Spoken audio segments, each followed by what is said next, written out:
በጣም ጤና ይስጥልኝ። አማቶቻችሁ ወይም ወላጆቻችሁ ፈቅደውላችሁ በእነሱ ቦታ ላይ ቤት ከመስራታችሁ በፊት ይሄ የህግ ምክር እንዳያመልጣችሁ የፌዴሬሽን ምክር ቤት ከዚህ በፊት የነበረውን ህግ የሚቀይር አዲስ ውሳኔ ሰጥቷል።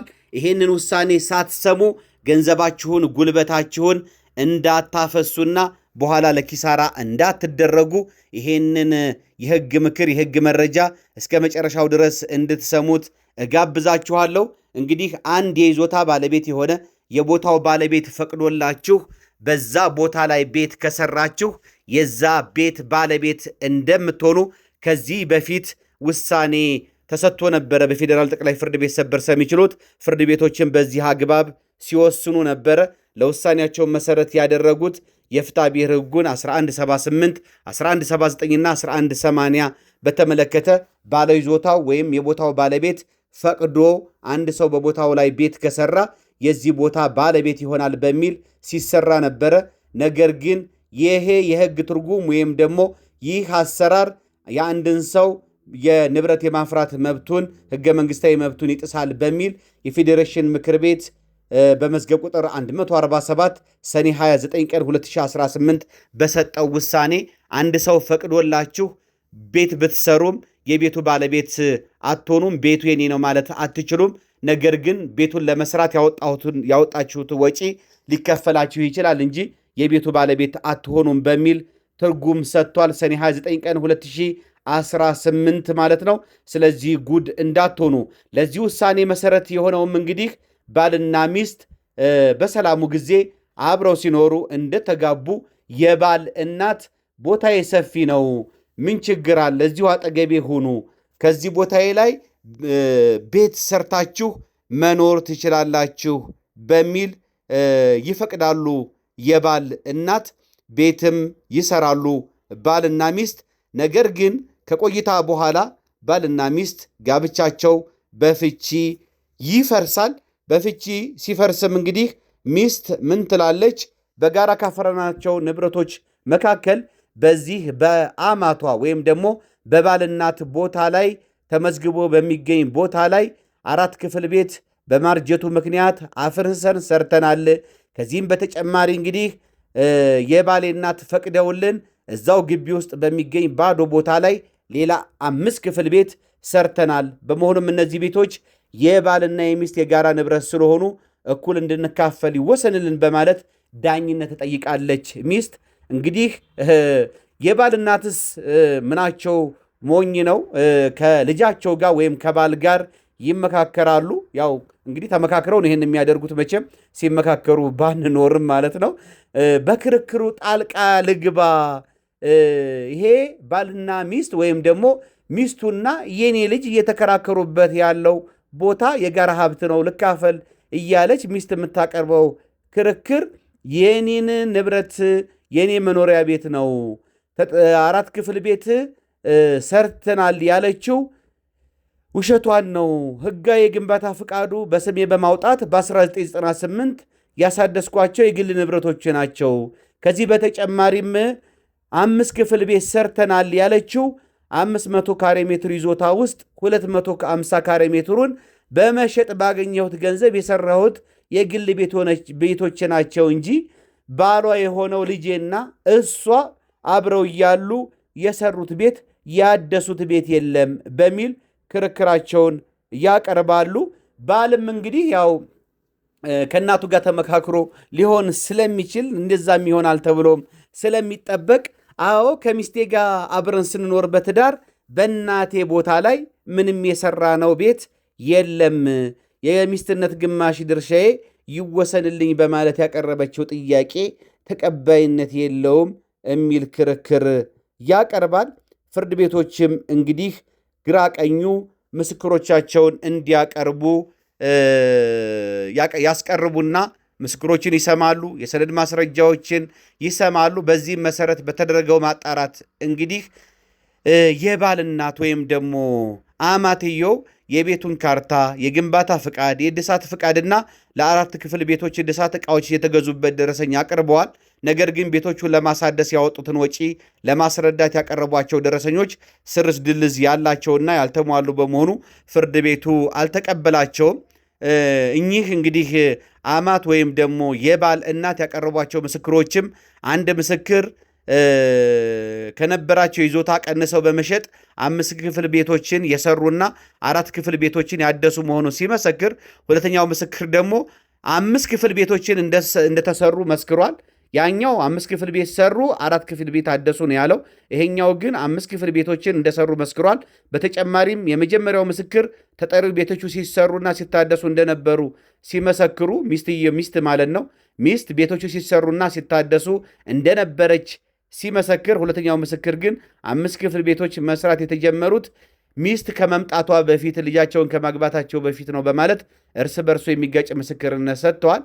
ስለሆነም አከራካሪዎቹ ቤቶች የተሰሩትና የታደሱት እኚህ አማት ከይዞታቸው ቀንሰው በሸጡት ይዞታ በተገኘ ገንዘብ ስለመሆኑ አልተረጋገጠም ተብሎ ፍርድ ቤቶች ጥያቄያቸውን ውድቅ አድርገዋል። እንግዲህ እኚህ አማት ያቀረቧቸው 4 ምስክሮች በበኩላቸው 5 ክፍል ቤቶች የተሰሩት ሚስት ማለት ነው፣ ሚስት ያቀረበቻቸው ምስክሮች 5 ክፍል ቤቶች የተሰሩት እቺ ሚስት ከአረብ ሀገር ይዛው በተመለሰችው ገንዘብ የባል እናት ፈቅደውላቸው ወይም አማትየው ፈቅደውላቸው ስለመሆኑ ያስረዱ በመሆኑ ሁለቱ ምስክሮች ደግሞ 4 ክፍል ቤቶቹ ባልና ሚስት ያሳደሱ መሆኑን መስክረዋል። እንግዲህ የሚስት አንድ ምስክር 4 ክፍል ቤቶች የተሰሩት የሚስት እህትና ወንድም ለሚስት በሰጧቸው ገንዘብ ነው በማለት መስክረዋል። ስለሆነም ከቀረቡ ማስረጃዎች አንጻር ሚስት 5 ክፍል ቤቶች ያሰሩና 4 ክፍል ቤቶች ያሳደሱ መሆኑን በማስረዳታቸው የአማትየዋ ቅጥር ግቢ በአቃቂ ቃሊቲ ክፍለ ከተማ ወረዳ 8 የሚገኘው የታደሱትና አዲስ የተሰሩት ቤቶች አማትየዋ መብት የላቸውም ሲል ባልና ሚስቱ እኩል ይካፈሉ ሲል ወስኗል። እንግዲህ የባል እናት በዚህ ውሳኔ ቅር በመሰኘት ቅሬታቸውን ለፌዴራል ከፍተኛ ፍርድ ቤትና ለፌዴራል ጠቅላይ ፍርድ ቤት ሰበር ሰሚ ችሎት ቢያቀርቡም የስር ፍርድ ቤቶቹ ውሳኔ ጸንቷል። ይግባኛቸው ውድቅ ተደርጓል። እንግዲህ እኚህ አማት ወይም ደግሞ የባል እናት የሕገ መንግሥት ትርጉም አቤቱታ ይሰጠልኝ፣ ይሄ የተወሰነው ውሳኔ በሕገ መንግሥቱ የተረጋገጠልኝን ንብረት የማፍራት መብት ይጥሳል በሚል ለሕገ መንግሥት አጣሪ ጉባኤ ይግባኛቸውን ያቀርባል። የሕገ መንግሥት አጣሪ ጉባኤም ለክርክሩ መነሻ የሆነው ቤት በአማትየዋ ተመዝግቦ የሚታወቅ መሆኑ በፍርድ ቤቶች በተረጋገጠበት ሁኔታ ቤቱ የባልና የሚስት የጋራ ንብረት ነው መባሉ ሕገ መንግሥታዊ ነው ወይስ አይደለም የሚል አንድ ጭብጥ ይይዛል።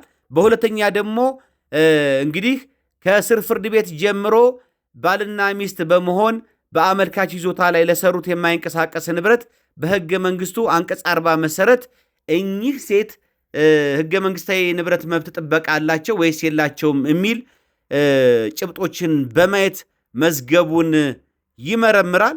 እንግዲህ ለክርክሩ መነሻ የሆኑት ቤቶች ሲሰሩም ለባል እናት የተሰጣቸው የግንባታ ፈቃድ መሆኑ በፍርድ ቤቶች የተረጋገጠ እውነታ ነው። እንግዲህ የባል እናት የማይንቀሳቀስ ንብረት ስም ሀብት በስማቸው ተመዝግቦ የሚገኝ ቢሆንም ፍርድ ቤቱ በአመልካች ወይም ደግሞ በባል እናት ተሰርተው የነበሩት 4 ክፍል ቤቶች ሚስትየዋና እንደዚሁም ደግሞ ባልየው በጋብቻ እያሉ ፈርሰው የተሰሩ በመሆናቸውና 5 ክፍል ቤቶችም በባል እናት ፈቃጅነት በይዞታው ላይ የተገነቡ በመሆኑ የባል እናት የይዞታ ማረጋገጫ ወረቀት ቢኖራቸውም በዚህ ይዞታ የተገነቡ ቤቶች ላይ መብት የላቸውም በማለት ፍርድ ቤቱ መወሰኑን መዝገቡ ያስረዳል። ፍርድ ቤቶችም እንግዲህ አከራካሪው 4 ክፍል ቤት በተጠሪ ወይም ደግሞ በሚስት በመታደሱ ብቻ የባልና የሚስት የጋራ ንብረት ነው፣ አመልካች እና የባል እናት በዚህ ፍርድ ቤት መብት የላቸውም በማለት ወስነዋል። አንድ ሰው የሌላን ሰው ቤት በማደሱ ብቻ የቤቱ ባለቤት ሊሆን አይችልም። በአንጻሩ ቤቱ የታደሰለት ሰው በቤቱ ላይ ምንም አይነት መብት የለውም ሊባል አይችልም። ፍርድ ቤቱን በተደረገ ክርክር ቤቶቹ የታደሱትና ተጨማሪ ቤቶች በይዞታው ላይ የተገነባባቸው አማትየዋ ወይም ደግሞ በባል እናት ስም በወጣ የግንባታ ፍቃድ መሆኑ ተረጋግጧል። መንግስት የግንባታ ፍቃድ የሰጠው ለባል እናት በመሆኑ የሚስትና የስር ፍርድ ቤት ተከሳሽ የነበረው ባሏ ማለት ነው አዲስ በተጨመረው ግንባታና ቤቱን በማሳደስ ሂደት ገንዘብ በማውጣታቸው ብቻ የተሰራውንና የታደሰው ቤት ባለቤት የሚሆኑበት የህግ ምክንያት አይኖርም። ሚስትና የስር ፍርድ ቤት ተከሳሽ የነበረው የዚህ የባሏ ማለት ነው ወይም ደግሞ አሁን ቤቱ የኔ ነው በማለት የሚከራከሩት የአማትየዋ ልጅ ቤቱ ለራሳቸው እንዲሆን በማሰብ ግንባታ አከናውነው ከሆነ በስማቸው የግንባታ ፍቃድ ማውጣትና በዚሁ አግባብ መገንባት ይጠበቅባቸው ነበረ። ከመዝገቡ መረዳት እንደሚቻለው አመልካች የይዞታ ማረጋገጫ አውጥተው ባለሀብት የሆኑበት ቤት ለማደስና ተጨማሪ ቤቶች ለመገንባት የግንባታ ፍቃድ ስልጣን ካለ የመንግስት አካል እንዳወጡ በፍርድ ቤት የተረጋገጠ ቢሆንም አመልካች የግንባታ ፍቃድ በማውጣት በግንባታ ሂደት በነበሩበት ወቅት ተጠሪና የስር ፍርድ ቤት ተከሳሽ ገንዘብ በማውጣታቸው ብቻ የሚገነባው ቤት ባለቤት ሊሆኑ አይችሉም። የማይንቀሳቀስ ንብረት ባለሀብት ለመሆን በህግ የተቀመጡ የአሰራር ድንጋጌዎች መከተል ያስፈልጋል። በዚህም የማይንቀሳቀስ ንብረት የይዞታ ማረጋገጫ ወረቀት በስሙ ያለው ሰው የዚህ ንብረት ባለቤት እንደሆነ የህግ ግምት እንደሚወሰድ በፍትሐ ብሔር ህግ ቁጥር 1195 በግልጽ ተደንግጓል። የህግ ግምት ማስተባበል የሚቻለውም በፍትሐ ብሔር ህግ ቁጥር 1196 መሰረት የይዞታ ማረጋገጫ ወረቀት በህገ ወጥ መንገድ የተገኘ ስለመሆኑ በማስረዳት ነው። አሁን በተያዘው ጉዳይ ግን ሚስትና ባሏ ለባል እናት የተሰጣቸው የይዞታ ማረጋገጫ ወረቀት በህገ ወጥ መንገድ የተሰጠ ስለመሆኑ ለማስረዳት ያቀረቡት ክርክርና ማስረጃ የለም። ይህ ባልሆነበት ሁኔታ የባል እናት ስልጣን ባለው አካል የተሰጣቸው የይዞታ ማረጋገጫ ወረቀት አቅርበው እያለ በቤቱ ላይ መብት የላቸውም ተብሎ መወሰኑ የባል እናት በህገ መንግስቱ አንቀጽ 40 የተረጋገጠላቸውን የንብረት መብት የሚጥስ ነው በማለት የፌዴሬሽን ምክር ቤት ውሳኔ አስተላልፏል። በተመሳሳይ ጉዳይ ላይ እንግዲህ ከአሁን በፊት በፌዴሬሽን ምክር ቤት በመዝገብ ቁጥር 106/15 በተሰጠ ውሳኔ በፍትሐ ብሔር ህግ ቁጥር 1195 መሰረት ለአንድ የማይንቀሳቀስ ንብረት የይዞታ ማረጋገጫ የምስክር ወረቀት ካርታ የተሰጠን ማስረጃ ውድቅ ማድረግ የሚቻለው በፍትሐ ብሔር ህግ ቁጥር 1196 በተደነገገው መሰረት ብቻ መሆኑን አስገዳጅ ውሳኔ ወስኗል። 5 ክፍል ቤት በተመለከተ መታየት የሚገባው ከፍትሐ ብሔር ህግ ቁጥር 1179 እና 1180 አንጻር ሲሆን በፍትሐ ብሔር ህግ ቁጥር 1179 ንዑስ አንቀጽ 1 መሰረት ባለመሬቱ ሳይቃወም በሌላ ሰው መሬት ላይ ህንፃ የሰራ ሰው የዚህ ህንፃ ባለ ሀብት ነው። ሆኖም የመሬቱ ባለቤት የህንፃውን ግምት በመክፈል ህንፃውን ለማስለቀቅ እንደሚችል የፍትሐ ብሔር ህግ ቁጥር 1179 ደንግጓል። በተያዘው ጉዳይ ክርክር ያስነሳው 5 ክፍል ቤት የተገነባው በባል እናት ይዞታ ላይ የባል እናት ፈቅደው በመሆኑ በማስረጃ የተረጋገጠ ስለሆነ ሚስትና ባል የዚህ ቤት ባለቤት ናቸው። ነገር ግን የባል እናት በፍትሐ ብሔር ህግ ቁጥር 1179 ንዑስ አንቀጽ 2 በሚደነግገው መሰረት የዚህን 5 ክፍል ቤት ግምት በመክፈል ቤቱን የማስለቀቅ መብት አላቸው። ስለሆነም እንግዲህ ሚስት የቤቱን ግምት ከመጠየቅ በስተቀር ቤቶቹን የማትለቅበት ህጋዊ ምክንያት የለም። በአጠቃላይ ፍርድ ቤቶች የባል እናት ክርክር ባስነሱት 9 ቤቶች ላይ መብት የላቸውም። እነዚህ ቤቶች የሚስትና የባል የጋራ ሀብት ናቸው በማለት የሰጡት ውሳኔ የባል እናትን የንብረት መብት የሚጥስ በመሆኑ በፍርድ ቤቶች ውሳኔ ላይ የህገ መንግስት ትርጉም ያስፈልገዋል በማለት ጉባኤው በሙሉ ድምፅ ውሳኔ ሰጥቷል። የፌዴራል ጠቅላይ ፍርድ ቤት ሰበር ሰሚ ችሎትም አከራካሪው ንብረት የባልና የሚስት ንብረት ነው ሲል የሰጠው ውሳኔ በፌዴሬሽን ምክር ቤት ከሰጠው ውሳኔ ጋር የሚቃረን በመሆኑ ተፈጻሚነት የለውም ተብሏል።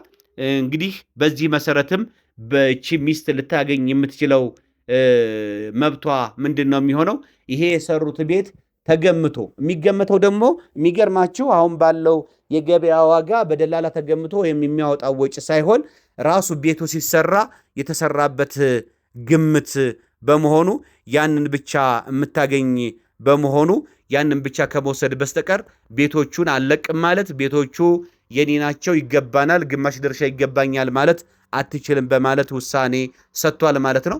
ስለዚህ ውድና የተከበራችሁ ፕሮግራም ተከታታዮች በተለይ ባለትዳሮች በባላችሁ ቤተሰቦች ቦታ ላይ ወይም ደግሞ በሚስታችሁ ቤተሰቦች ቦታ ላይ ቤት የምትሰሩ ሰዎች ነገ ጠዋት ግጭት ቢገጥማችሁ እንዲህ አይነት ዕጣ ፈንታ ሊገጥማችሁ ስለሚችል ምክንያቱም ጸብ በሚሆንበት ጊዜ ያው የባል ቤተሰቦች ከሆኑ ለባል ያደላሉ በጣም ጥሩ ሰዎች ካልሆኑ በስተቀር የሚስትም ቤተሰቦች ከሆኑ ደግሞ በዛው ልክ ማድላታቸው ስለማይቀር የለፋችሁበት የደከማችሁበት ገንዘባችሁና ልፋታችሁ መና እንዳይቀር ጥንቃቄ እንድታደርጉ ይሄን የፌዴሬሽን ምክር ቤት ለእናንተ ማጋራት ወደድኩኝ። መልካም ጊዜ እንዲሆንላችሁ እመኛለሁ። ባባይ